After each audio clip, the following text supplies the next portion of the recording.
I spent 3 years building a Lego Minecraft world. Minecraft teamed up to start making official LEGO Minecraft sets, I was immediately hooked. It wasn't long before I decided I was going to start a crazy project.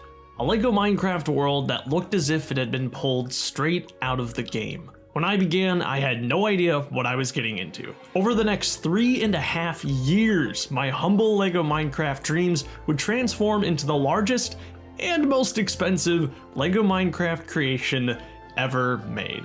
This is the story of the LEGO Minecraft world.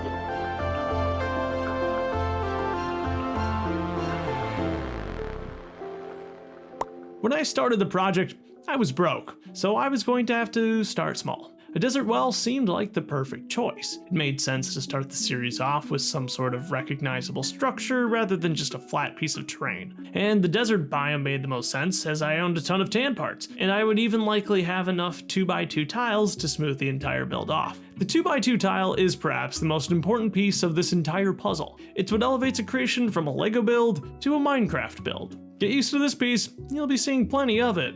The palette for desert builds is pretty simple. You got a pure tan block for sand, and sprinkle in some pips for some texture, and you've got sandstone. The only tricky block would be the cactus. The official design that LEGO was using at the time for their sets left a bit to be desired. The brackets give it all a nice texture, but the design ends up being significantly larger than a single block, and the different heights of each side always frustrated me a bit. I developed this cactus that uses green krill tiles instead, but eventually I'd replace it with this 1x2 rail design. And now LEGO uses a different official design altogether, so yeah, there's plenty of options to choose from. The well structure actually featured some pretty interesting techniques to accomplish all the detail and smoothness I wanted in a rather confined space. A slab, of course, is simply half a block, but would have to be built sideways. The rest of the well would also go on to be built sideways, which made smoothing out the canopy extremely easy. Oh, I that's left Technic pinholes all around the base of the model too, which ended up being some crazy foreshadowing. There was going to be a lot more modules to come. Next up was the bamboo jungle. With much of my tan collection depleted, it was time to move on to a drastically different biome. I've always loved jungles in the game, and I figured it would translate pretty well into LEGO form. The palette would be a bit— Wait, what did he just say? He likes jungle. Yo, jungle is the worst biome in Minecraft. Yo, okay, I mean, I support the opinion, but I'm saying, for me, jungle is the worst. I like the snow biome. It's more varied this time. With dirt blocks, grass blocks, bamboo, melons, and leaves. One of my favorite things about building this module was all the different green colors I got to use. Oh, wait. Maybe I'm wrong, because you can get some parrots if you go to the jungle. Regular green for the leaves and vines, yellowish green and lime for the bamboo, and then bright green for the grass. LEGO actually makes enough different green colors that I would be able to represent a bunch of different biomes in LEGO greens. Bright green would represent the jungle, and cherry blossom biomes. Sand green would be perfect for the colder biomes. Olive green would look great as the savanna. Dark green would be the swamp and dark oak forest, and regular old green would be pretty much anything else. The jungle was a perfect place to display a bunch of mobs like pandas, parrots, and ocelots. Now, jungles and deserts certainly can spawn next to each other in-game, but I wanted to make that transition a bit smoother. So I introduced another 8x8 block module to help blend the two very different biomes together. For the next module, I wanted to do something big. A village. And now, no proper village was going to fit on a 16x16 stud baseplate, so it was time to go crazy with this one. It made sense to start with the most iconic village, a Plains village, especially since I had only Plains villagers at the time. As far as I was concerned, the blacksmith was a must. It's still the first structure I look for when I stumble upon a village. The other would be a generic house to give the blacksmith a nice place to live. It was here that one of the Minecraft world's craziest techniques was born. The bracket path indentation, accomplished by using a sideways bracket to let the path sink half a plate into the ground. It was definitely overly complicated, but so worth it. The buildings have full interior, and the blacksmith's lava pit even lights up, or at least it used to 3 years ago. The village became something of a turning point for the series. People started to get very interested in what was going on in the LEGO Minecraft world. Suggestions started pouring in, and I started to realize that the world was going to get a lot, and I mean a lot bigger. Mm. Over the next months, I began pumping out new modules like crazy. The fourth module would be the first lush cave biome added to the display. At the time, I wasn't really sure. Yo, I'm not joking. Like after making all of those Legos and just like display on your like some displayer or some shit like and just like no. Wait, what am I saying? Like just put it on some display like the some glass thingy and just like show off by telling people that I made this for like a couple of years, and that's crazy. That's gonna be crazy. That's gonna be some like aura. I did this by spending last 3 years. Yo, that's crazy. Sure how I wanted to handle caves yet, so I ended up putting it beneath the desert well. From there I made It's like a whole Minecraft, like how do you say? It's like a whole miniature Minecraft is just sitting on your room. Like, it's crazy. Some modifications to the jungle transition to create a smooth, natural cave entrance there. And for the scale of the model at the time, it worked quite well. But when the Deep Dark update was introduced to Minecraft, I realized there were going to be a lot more caves I would like to add. And so from that point on, I made the decision that the entire world would have an underground layer. It was an ambitious goal that would change the entire course of the project, and the Deep Dark module would set the blueprint for the whole thing. I settled on the module being 13 in-game blocks tall. It gave me just enough height to feel grand, but not so much that it would entirely break the bank. The Deep Dark module was a parts-intensive build, featuring more texturing than had ever been included in any of the previous modules. The effect seemed well worth the effort though, and I realized that this underground layer would really bring the mine to the Minecraft world. And but of course, the concerns on here is that what if you move out from your house? Caves, then you need to move all of those things, right? Through it. It was a pretty all big of those module, Lego being sets. 24 blocks long. Yo, the extra room it's gave me gonna lots be of a opportunities whole lot for of little work details, right there. like the water puddles on the floor of the cave, plenty of ores in the wall. You actually move out when you're trying to move out from your house, and you need to move this house too, because this stuff is a just fragile, like it's easy to break. So man, that's like double moving out. You know what I mean? And even a suspended mineshaft bridge. The LEGO Minecraft world would end up being rectangular, so I needed 4 underground corner modules. Wait, so you're saying this is the size of it? Yo, that's insane. And a cross-section of an amethyst geode seemed perfect for the task. Small geodes fit rather nicely within the 13 block height I had established for underground modules, so it really was meant to be. To allow the geode to sparkle, I used a whole host of transparent purple cheese slopes. The effect is quite mesmerizing. The underground layer wouldn't be exclusively on. Yo, let me say something. I think the color doesn't match with the in-game color, because how do they call this? Amethyst? Amethyst is like not blue, isn't it?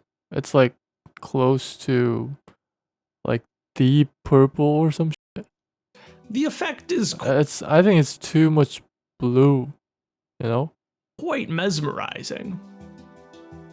It's too blue. The underground layer wouldn't be exclusively underground, but the added depth would also allow for an underwater scene. Oceans are one of the most exciting and vibrant places in the game, and I certainly wanted to bring that magic into this display. I ended up making 2 massive underwater modules, totaling 2.5 chunks of surface area. It started with an underwater ruined portal build. These builds would prove to be a nice reprieve from all the grays and browns that are found elsewhere in the underground. Kelp and seagrass would dominate the space, yet the portal still stands out nicely against all the noise with its darker colors. For the second module, a coral reef was pretty much inevitable. Among the coral plants, you'll find some ancient ruins as well, infested with drowned zombies. My favorite detail here is the trident wall, where a drowned continues to barely miss a fleeing player. The 2 modules connect smoothly together, leaving room for an island between them. You'll see what's gonna go there soon enough.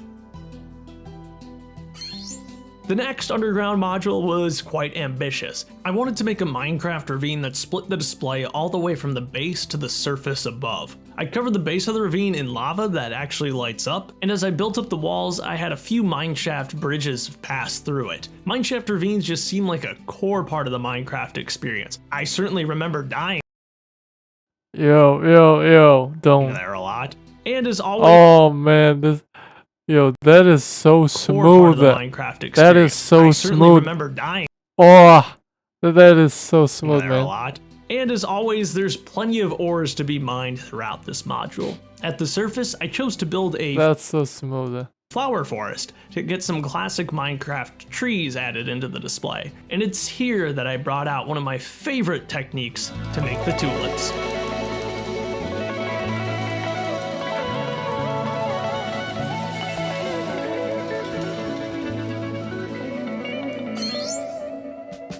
Up until this point, all the cave modules had been pretty specialized. I wanted to do something a bit more standard and generic, honestly, something a little more true to the earliest versions of the game. Wait, what if you just combine it and like make it as a single world? Then it's gonna be crazy. Wait, is it what he's trying to do? I was able to add a really fun scene into this one with a player digging straight down and dying of fall damage. The left side of the caves feature yet another mineshaft. You can probably see that. Oh my god. Ew. That I really like. So satisfying, man. Like, just fits. Adding these to the world, and that actually intersects with the one that travels through the ravine. You can see where things are coming together here. It wouldn't make sense for every single underground module to have a cave, so I also made some filler modules. My favorite of these is this one, where 99% of players quit just before making it big. These really help to move the project along, and there's only a few gaps left to fill. By popular demand, a small trial chamber was next on my to-do list. The build features a dangerous hallway, which I originally filled with custom bog skeletons, but I'd swap them out for breezes when LEGO released them in an official set. The module makes use of some pretty crazy techniques to accomplish the various textures found in the structure, especially when it comes to the copper grates, made up of dark orange grill tiles. I then decided to revisit the dripstone caves to make another underground corner module. This would be a direct expansion to that previous build. It didn't end up being anything crazy, but I'm quite happy with all the detail I managed to capture in a relatively small space. There's an abundance of ores to mine in this one. Now, if you remember way back to the beginning of this underground saga, I had built a lush cave that was sort of not an official underground module. It felt like it was time to properly revisit that and get it added into the caves below, in the underground layer. I'd be making two modules here again, starting with a dungeon spotter hidden away among the vines. This module was directly inspired by one of my favorite LEGO Minecraft sets, the Skeleton Dungeon. For the module, I decided to spice up the vines and make them much more detailed than before. This technique also allowed for glowberries to be added in much more easily. The second Lush Cave expansion would be double the size of the dungeon module. I barely resisted the urge to put another mineshaft in here too, but instead I just made it a sprawling cave with lots of ponds, ores, mobs, and greenery. The end result is pretty impressive. These two modules form the third corner of the underground.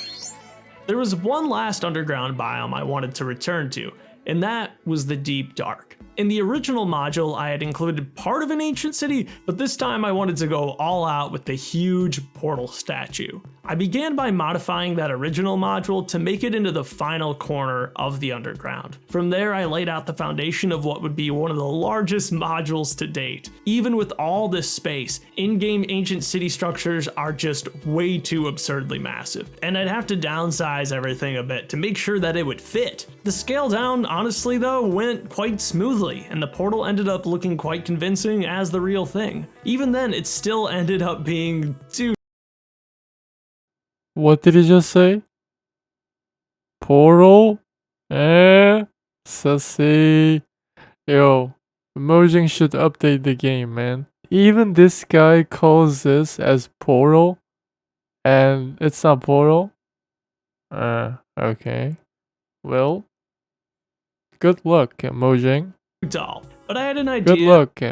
If that's not a portal, then GG.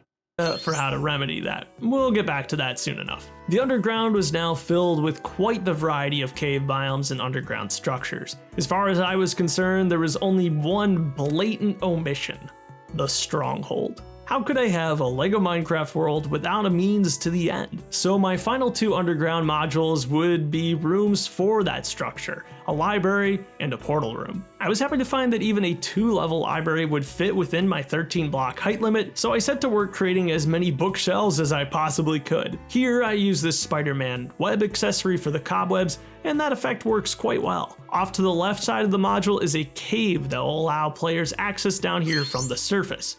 I really wanted to go all out on the portal room, once again adding glowing lava and other lights into the space. With all the underground modules connected together, I think this gives you a pretty good idea of just how many surface modules we're going to have to make to fill this space in. For the middle bit, I'm not doing anything too fancy here. I found these school crates at Walmart for about $1.50 a piece, and they just so happen to be the perfect height. I'll lay down some insulation foam on top of them, and we more or less have a perfect flat surface to start adding the surface to.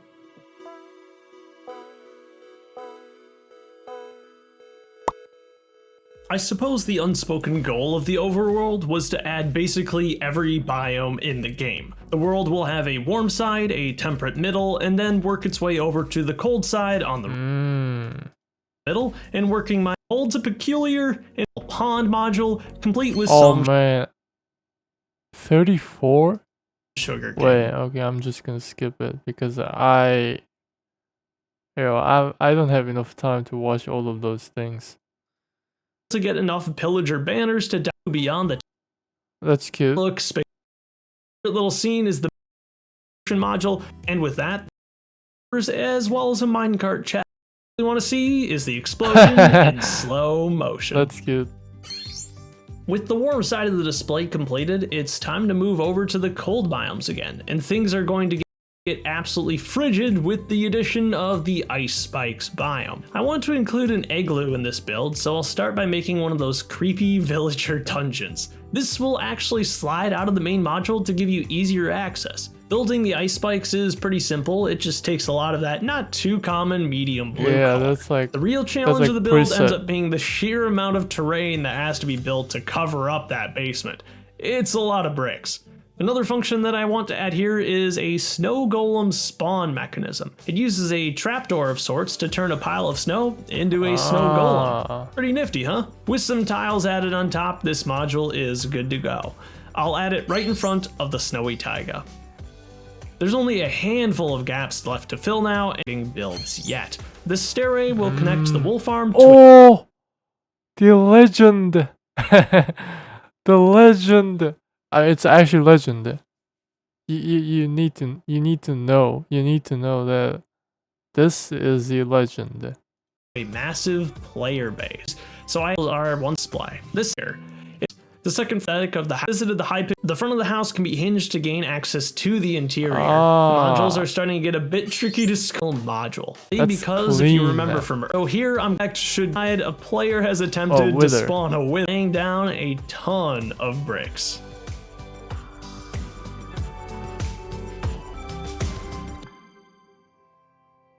Perfectly into place, completing the LEGO Minecraft world once and for all.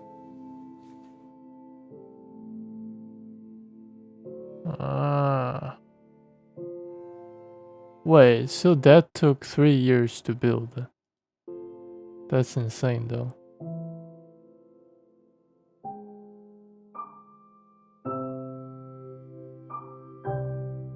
One of the best C418 song.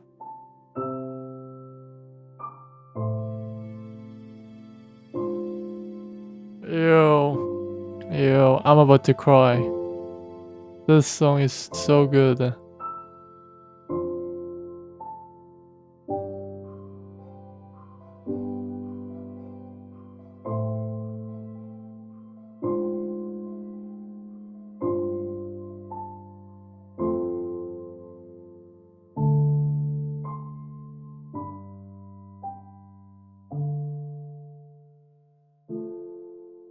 So there it is, all connected together. A huge thank you to the hundreds of people who crowdfunded this project to make it come to life. Those people are my incredible channel Wait, it was crowdfunded? Okay. members. They're the reason I didn't have to bore you with an ad read for this video. If you want to see the creation of this world in a whole lot more detail, I have 50 in-depth episodes breaking down each module even further, and I'll be linking that in the description. There's even 5 Nether-themed episodes hidden in there. If you made it this far, thank you so much for hanging around. I've definitely got more LEGO Minecraft mocks coming in the future. But until then, I hope you have yourself a great life. Oh, you too. Anyway, okay, so we have the Lego Minecraft by Cheesy Studios. Yo, not gonna lie. Give him a support. Give him a support. That was the nicest thing I've ever seen today. Yeah. Can we use the emote? Oh, we can use the emote. YouTube emote. Hurt? Yeah, hurt and game over. Yep. That was a good video. Not gonna lie. Give him a W. Give him some W's, man. That was a good video. 3 years, man. What a passion.